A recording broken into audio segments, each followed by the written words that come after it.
त्र्यंबकेश्वरमध्ये पत्रकारांवर हल्ला प्रकरणी हल्ला करणाऱ्या गुंडांवर कठोर कारवाईचे आदेश देण्यात आलेत। गृह राज्यमंत्री योगेश कदम यांनी ही आदेश दिले आहेत। योगेश कदम यांनी पत्रकारांची विचारपूस केलेली आहे। पत्रकारांवरील हल्ले सहन केले जाणार नाहीत असं योगेश कदम यांनी स्पष्ट केलंय।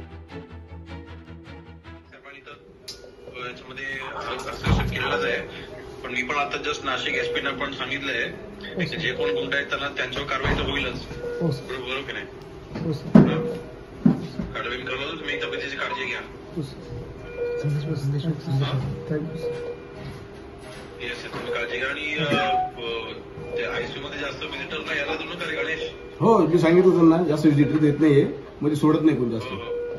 तुम्ही पण आता जास्त थांबू नका तिकडे। हो, तुम्ही काळजी घ्या, मी बाकी सगळं मी व्यवस्था करतो। मी आता आपले संपादक आहेत त्यांच्याशी माझं पूर्ण झालंय। बाकी इथला समाज पोलीस अधिकारी। लोकशाही मराठी ऐका, पहा, जागरूक रहा।